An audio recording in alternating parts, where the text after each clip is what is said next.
The video shot just hours after that bombardment. It's been released now by Russia's defense ministry. You're seeing two plane hangars there.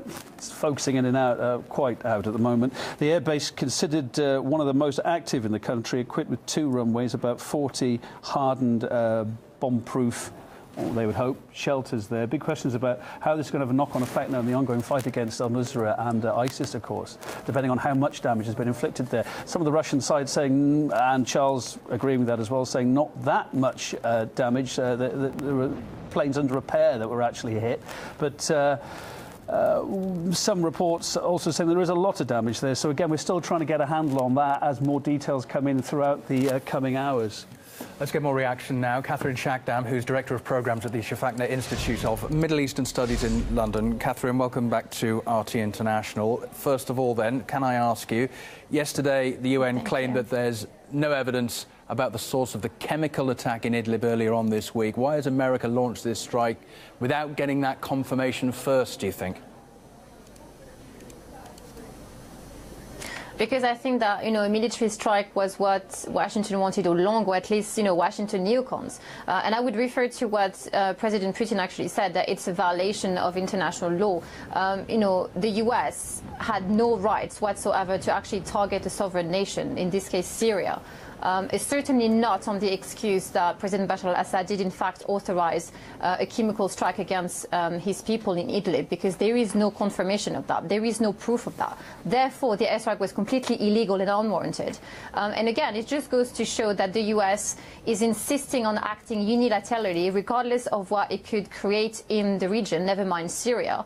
And, in complete disregard of not just international law, but humanitarian law, because again, we're arguing time and time again that this war is necessary to prevent another catastrophe and to remove President Bashar al-Assad. But I'm not quite sure still yet as to how the removal of a president who was elected by his people and is enacting, the sovereignty that was given to him by his people is a good thing. How would it do anything but to actually allow, radicalism to thrive in Syria, which is what President Bashar al-Assad has been trying to do and has been very successful in doing. And so now this airstrike is actually challenging the ability that the Syrian Arab army has to actually target Daesh militants and to completely remove and disappear radicalism from Syria. So to me, from where I'm sitting, it looks as if America is actually trying to create a space and enable Daesh militants to actually regain some footing in Syria, while they're trying to rally more troops around themselves. It's quite troubling, to be fair.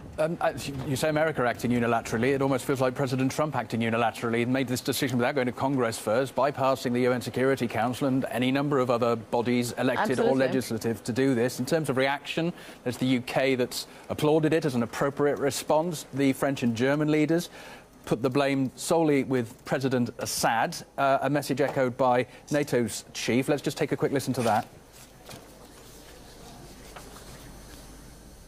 The Syrian regime bears the full responsibility for this development.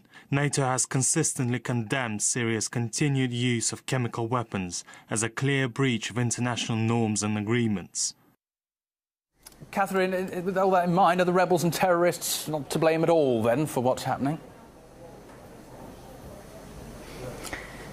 What I find really troubling here is that, we're making this argument here that, President Bashar al-Assad has been using time and time again chemical agents. That's not the case. I mean, there was never, ever proof that he did ever use chemical agents against his people. The same thing cannot be said of Daesh militants. And again, I mean, those chemical agents were actually ended up in their hands, because they were given to them. And, we're not asking the question as to who gave it to them. That's the first thing.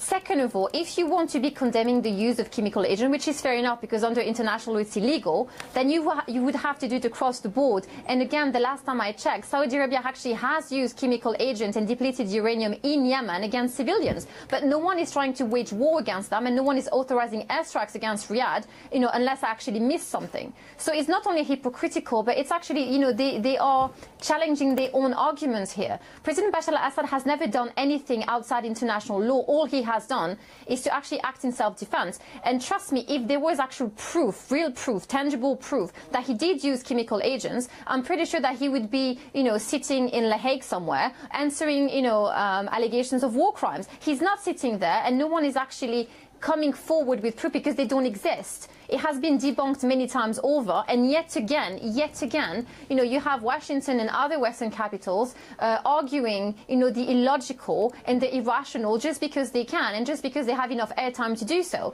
But you can't just come to the UN and show pictures of children and argue this as proof. It doesn't work anymore.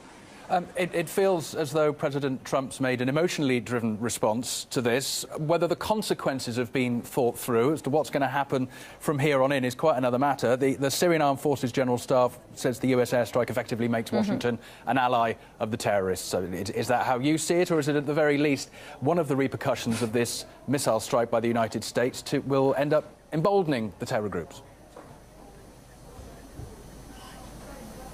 Well, absolutely. I mean, if you look at this situation and you bear in mind that, by targeting and actually endangering the ability that the Syrian army has to protect its people and act against Daesh militants, then yes, the US essentially aligned itself with terrorism by enabling terrorists. Whether they want to do so or not, I'm not quite sure yet, because it's very difficult, since they're actually backing Saudi Arabia, and Saudi Arabia is essentially backing Daesh militants. So it's very difficult, it's very complicated.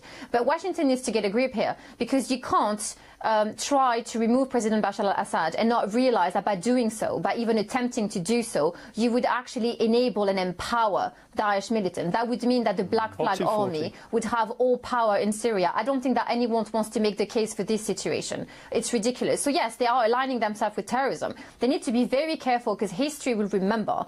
And I don't think that history will be very kind as to President Trump's decision today. And I'm hoping that this strike would be the last one, and that it was just a surgical strike to try to pretend to be a powerful president and a strong president, and that it was really just for show, and that he's thrashing about, and that now he's going to go back to Washington and be calmer about things and think things through before he actually acts.